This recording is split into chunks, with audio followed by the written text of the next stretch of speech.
Ubushinwa buramaze kumenyekana cyane nk'igihugu ca kabiri kwisi giteye imbere cyane nyuma ya leta zunze ubumwe za Amerika. Ubushinwa kandi buzwi nk'igihugu kiyoboye ibindi cyane mu bijanye no gukora ibintu vya fake, ibintu vy'ivyiganano. Kenshi iyo umuntu aguze ikintu agasanga ntigikomeye nkuko yabikeka, nta kindi avuga atari uko cavuye mu Bushinwa. Ubushinwa bumaze kumenyekana nk'igihugu gishoboye kwigana ibintu byose bibaho, mu yandi majambo ntaco badashoboye kwigana. Ariko rero kugeza ubu ibintu bimaze kurenga urugero, ntibikiri ikibazo c'Ubushinwa gusa, ahubwo ni ikibazo c'isi yose.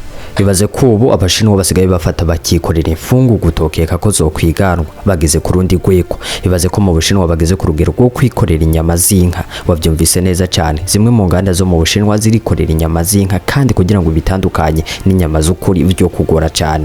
Mu bisanzwe inyama z'inka mu Bushinwa ziba zizimvye cyane. Ivyo byatumye rero inganda zimwe zihitamo kwikorera inyama za fake. Bibaze ko 30% barya zino nyama za fake mu Bushinwa. Mu Bushinwa kandi byo kugora cyane kubona ibintu batiganye. Ni mu Bushinwa aho usanga bashobora kwigana amagi y'inkoko ndetse n'andi magi y'inyoni zigiye zitandukanye bakoresha amaproduits chimiques atandukanye, nyuma bikagugora gutandukanya irigi rya fake ndetse n'irigi rya nyacyo. Aya magi aba afise ingaruka mbi cyane ku mubiri w'umuntu, nayo ubundi ho aya magi byo kugora kumenya ko ari ay'amakorano. Mu Bushinwa ibyo bintu byo gufata bakikorera imfungurwa za fake n'ibintu bimaze kumenyekana cyane, kugeza naho bafata bakikorera umuceri wa plastike ugakwira mu bihugu byinshi cyane bigiye bitandukanye uvuye mu Bushinwa. Ni umuceri warugoye cyane gutandukanya n'uwa original. Kugeza ubu rero mu Bushinwa bashobora no kwikorera ubwishaza butoto, wewe ubwawe ukibonera neza ko bukiri bushasha, yamara bo ari ubukorano. Ni byinshi cyane bikorerwa mu Bushinwa utokeka ko boshobora kuvyigana. Ibintu Abashinwa basigaye bakora bigana no kuvuga ibintu vya fake bimaze gukwira isi yose kubera ko biba bizimbutse cyane. Ibaze ko nabirya byo kwigana bagakora ubuki nabyo byaturutse mu Bushinwa, kugeza naho byakwiye mu bihugu byinshi cyane bigiye bitandukanye. Nino mu Burundi ubuki basigaye babyikorera bakaja kubugurisha kugira ngo baronke amafaranga. Birashoboka nimba ukunda kugura ubuki byo bavyaragushikiye ukagura ubuki bw'ubukorano atabyuzi. Hari ababugura bashaka kwivura zimwe mu ngwara zigiye zitandukanye, ariko kubera ko bagura ubuki bw'ubukorano bakisanga nta cyahindutse mu mubiri wabo, ahubwo bukabasigira ingwara zigiye zitandukanye kubera ko uba ari ubukorano.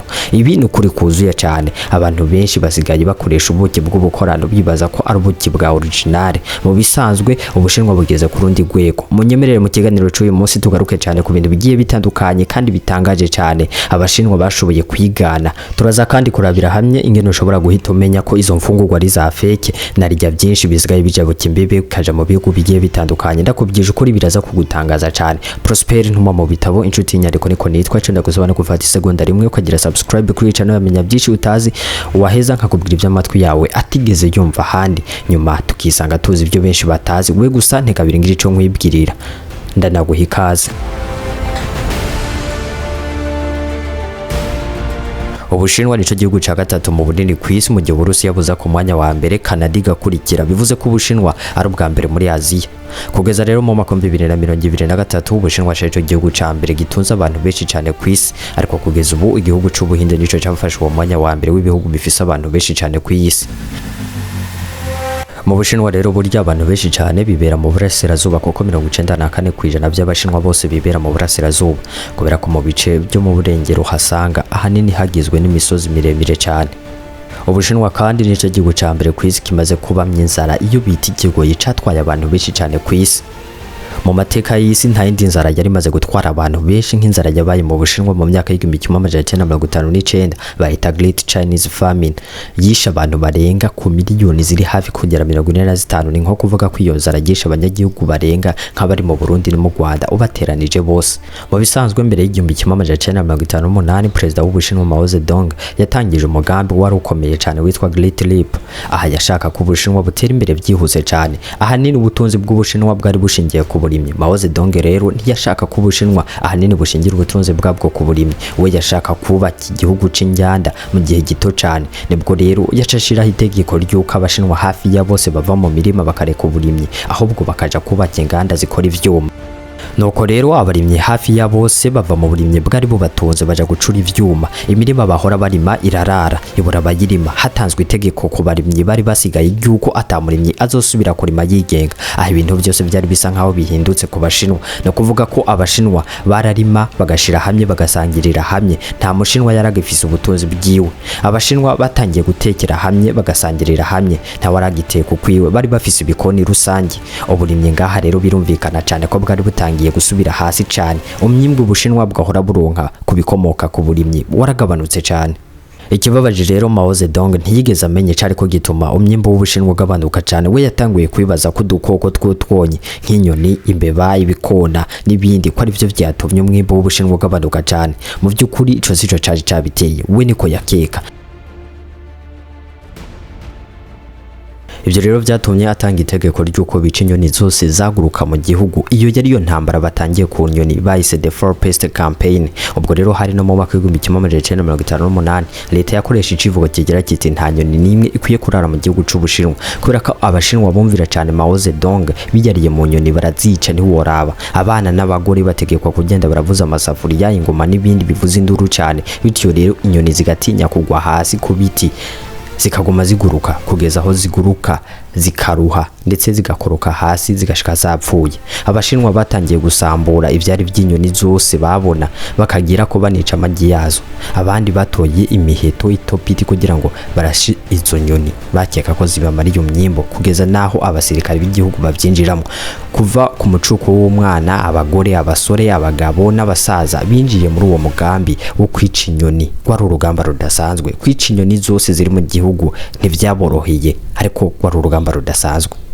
Muri iyo myaka mu Bushinwa kwica inyoni nyinshi kwari kwerekana ko kundi igihugu. Byatangiye no kujanwa mu mahiganwa, aho wica inyoni nyinshi yahabwa Ubushinwa. Mu mashuri abana bajana imirizo y'inyoni bishe bakabaha amanota n'imidari. Mu mabarabara hatangiye kugaragara ibikamyo byuzuye inyoni zapfuye. Ibirundo by'imibyimba y'inyoni byatanguye kugwira cyane. Abashinwa barazishe sinokubwira, kugeza naho inyoni zitangira guhungira muri ambasade z'ibihugu zari mu Bushinwa. Nk'akarorero nk'inyoni zahungiye muri ambasade ya Polonye, abakozi baho bari bahisemo kuzikingira. Abashinwa baraje bazunguruka iyo ambasade bavuza amasafuriya, ingoma n'ibindi bivuza induru nyinshi cyane. Inyoni barazibangamiye bimwe bidasanzwe zitangura gupfa. Kugeza ico gihe rero abashinwa bakeze ko batsinze rurayi, kuba bisha inyoni hafi ya zose zari mu gihugu. Muri ico gihe leta yabyinye intsinzi, ariko haheze umwaka umwe gusa ibyo bakeka ko batsinze byatangiye kubagaruka. Inzige zarateye. Mu by'ukuri inzige zatanguye kwiyongera mu buryo budasanzwe, kandi inzige zarajya ibitegwa cyane bimwe bidasanzwe, ku buryo umurima ziciyemwe ataco zasigaza. Mu bisanzwe mu menye bw'ibinyabuzima bivugwa ko inyoni n'inzige bifitanye isano rikomeye. Inyoni naho zajya intete z'ingano ndetse n'iz'umuceri, ariko mu bisanzwe zari zitonzwe n'inzige. Inyoni imwe yonyene yashobora kurya amajana y'inzige ku munsi. Inyoni rero zimaze guhona, inzige nta kindi cazijya, zaragiye zirororoka ziba nyinshi cyane bimwe biteye ubwoba. Mu bisanzwe inzige zisanzwe zinororoka cyane ku rugero ruri hejuru cyane. Inzige imwe yonyene y'ingore ishobora guta amagi arenga 150 icarimwe, kandi kayata inshuro nyinshi kandi menshi cyane. Inzige zatangiye gutera ibitero mu mirima y'umuceri, ingano n'ibindi biterwa, ntihagira igisigara. Bivugwa ko izo nzige ziteye kubera ubwinshi bwazo zashobora gupfukura umuri rw'izuba bukira hakaba myiza, kandi ari inzige gusa ziriko ziraguruka zigenda. Zarajya imirima ntizahaga, mu minota mike cyane umurima waba wera. Ingufu zose zari zakoreshejwe bica za nyoni ntizari zikwiye kugira ngo bagwanye izo nzige. Inzige zaragiye zijya imirima y'abantu bagira ubwoba. Inzara itangura gutera mu buryo buteye ubwoba cyane. Imfungurwa zatangiye kubura. Mwibuke ko bari bagitekera mu bikoni rusange. Inzara imaze gutera babura ivyo bateka, baca bafata ya masafuriya batekeramo muri bya bikoni rusange bayajana muri za nganda zacura ivyuma. Bityo rero abantu inzara itangura kubica. Ikibabaje rero abategetsi bo mu bice bimwe na bimwe by'Ubushinwa kubera gutinya cyane Mao Zedong bagenda bamubwira ko imirima yeze neza cyane, ko umusaruro ari mwiza cyane. Ivyo byatumye leta ya Mao Zedong ifata umwimbo wari uhari ija kuwushora mu mahanga. Leta yibaza ko igihugu casigaranye umwimbo mwinshi cyane, kandi yamara abantu bariko bicwa n'inzara ku rugero ruteye ubwoba. Abashinwa batangiye kurya ibishishwa by'ibiti, barabisekura bakabirya, batangira kurya ibintu byose bibaho bifise ubuzima. Batangiye kurya ibikere, imbeba, imiserebanyi, ibifyera, imbwa, yewe igikoko cose uzikibaho batangiye kubirya. Na zanzige batanguye kuzijya. Inzara yari imeze nabi cyane, bivuze ko iyo nzara yatumye barya ibintu byose bibaho bifise ubuzima kugeza n'ubu. Iyo nzara yahitanye abagera ku miliyoni 45 z'abantu. Kugeza n'ubu rero abashinwa byabagumyemwo ko atakintu na kimwe kitaribwa. Ariko nanone kandi naho byari bimeze uko, mu Bushinwa inganda zariko ziratera imbere ku buryo butangaje cyane. Barakora ibintu byose kugeza naho batangira gukora imfungurwa baziganye. Mu Bushinwa ikintu cyose baracigana bakagikora. Mu by'ukuri Ubushinwa mu myaka inganda zariko ziratera imbere cyane, ariko batanguye kwigana gukora imfungurwa kandi bakoresheje plastique. Ibintu byatangiye kuba bibi cyane guhera mu mwaka 2008 ubwo Abashinwa bari basaze mu gukora ibintu babyiganye, ibyo bita counterfeit food. Bakoze amata y'abana yarimo melanine nyinshi cyane. Mu bisanzwe mu Bushinwa amata yapimirwa kuri proteine zaba ziyarimo, rero bakoze amata baca bashiramo melanine nyinshi cyane kugira ngo habonekemo proteine nyinshi cyane. Ibyo rero byatumye abana barenga 300,000 bahagwarira bikomeye, abandi barenga 50,000 barapfa, abandi mitwe yabo irabyimba. Birumvikana ko bari bashizemo melanine nyinshi cyane, kandi iyo melanine yari mbi cyane kuko yakogwa muri plastique. Iyo melanine yatuma mu mahaha y'abana hajamwe ibintu bimeze nk'amabuye, bigatuma bahatakariza ubuzima bwinshi cyane. Kubijanye no kwigana imfungurwa, Ubushinwa bugeze ku rundi rugero rutangaje cyane. Benshi muri twebwe twarumvise ibya wa muceri wo mukorano wava mu Bushinwa wakogwa muri plastique. Guhera mu mwaka 2010 mu Bushinwa niho hatangiye kuvugwa cyane umuceri w'umukorano ukozwe muri plastique. Mu by'ukuri uyu muceri uragoye gutandukanya cyane n'uwa original kubera ko bawukora neza na neza nk'uwa nyawo. Abashinwa bize uburyo bwose bwo kunguka byihuse cyane. Mu gukora uwo muceri bivugwa ko Abashinwa bafata plastique bakayivanga n'ibirayi, baba bafise uburyo babivanga kugira ngo plastique ntiyiganze. Baca bafata kandi karya kamoto k'umuceri usanzwe bagashiramo neza na neza bikamera neza nk'umuceri. Byari bigoye gutandukanya cyane, bawuha forme nk'iyo muceri kurya umeze neza cyane. Bityo rero baca bawugurisha, utangura kwambuka imipaka uja mu bihugu byinshi. Ntibatevye kubimenya kubera ko uwo muceri wa plastique ngo iyo ushize mu mazi wacu utangura kureremba hejuru y'amazi. Kubera ko rero ari na plastique utetse naho byarumvikana, ntiworeka kubimenya kubera ucunuka cyane ugashaya, ukabibona neza cyane ko atari umuceri. Ikindi kintu Abashinwa bakuze kwigana n'amagi y'inkoko n'izindi nyoni zitandukanye. Ni ibintu biba bisa n'ibitangaje ariko kandi binateye ubwoba cyane. Bibaze gufata ukigana amagi, babyita artificial eggs, amagi y'amakorano baba bayakoze mu miti igiye itandukanye. Igitangaje rero kuri ayo magi abasa neza na neza nkajya ya nyayo. Gukora aya magi biba bizimbutse cyane kurusha ya nyayo. Ni hafi 25 y'amahera agugwa ajya y'inkoko, bigatuma abayakora bunguka cyane kubera ko umuntu umwe wenyene ashobora gukora amagi arenga 1,500 ku munsi. Aya magi rero abafise kijya gishishwa c'inyuma ndetse kandi akagira bijye bintu byose bigize irige, ariko aho bitandukaniye nuko abara amakorano. Abayakora rero bakoresha imiti igiye itandukanye nk'iyitwa sodium aragonite, parfum, wax n'ibindi byinshi bigiye bitandukanye. Mu gukora ujya muhondo w'irigi nabyo nibitangaza. Kugira ngo kamere nka kajya kabumbe bagashira mu mazi arimo chloride de calcium. Ivyo bica bituma kibumbabumba neza kakamera nk'akanyako.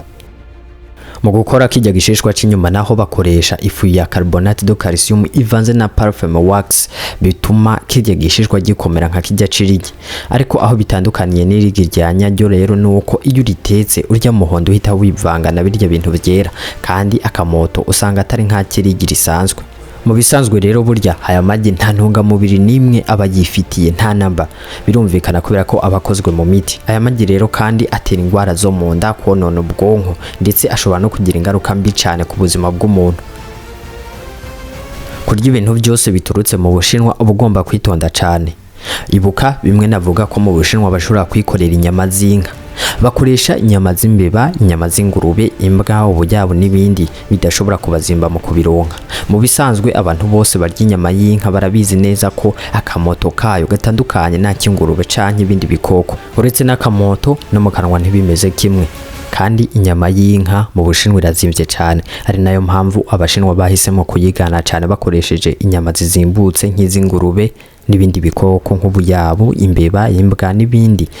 Bafata inyama z'ivyo bikoko byose bakazisya, bakabivanga bagashiramo n'ifu yitwa transgluminize, nyuma bagaca bazishira mu kimashini gifise cylindre, noneho kikagenda kizizungurutsa, ari nako zigenda zifatana.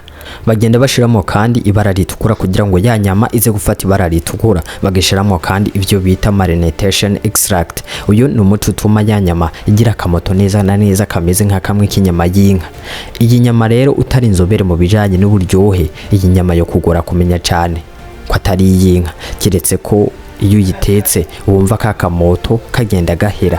Izo nyama rero naho bagenda bazijya cyane mu Bushinwa ziba zifise ingaruka nyinshi cyane ku buzima bw'umuntu kandi mbi. Mu Bushinwa bavuze ko bashobora kwigana ibintu byose ntuzuharire kuko bashobora kwigana imfungurwa nyinshi cyane z'ubwoko bugiye butandukanye. Nk'ubuki barashobora kubwikorera bakoresheje isukari gusa, ubyishaza nabwo barashobora kubukora. Mu yandi majambo nta kintu na kimwe Abashinwa badashoboye kwigana, ariko ibyo byose aho bihuriye nuko biba bizimbutse cyane kurusha ibyanyabyo kandi biba bifite ingaruka mbi cyane ku buzima bw'umuntu. Ikiganiro nakigarukiye yari Prosper ntuma mu bitabo inshuti y'inyandiko niko nitwa. Ico ndagusaba no kugira subscribe kuri channel yamenya byinshi utazi kugira ngo tuzohore tubana mu biganiro byinshi cyane bigiye bitandukanye. Ciao ciao.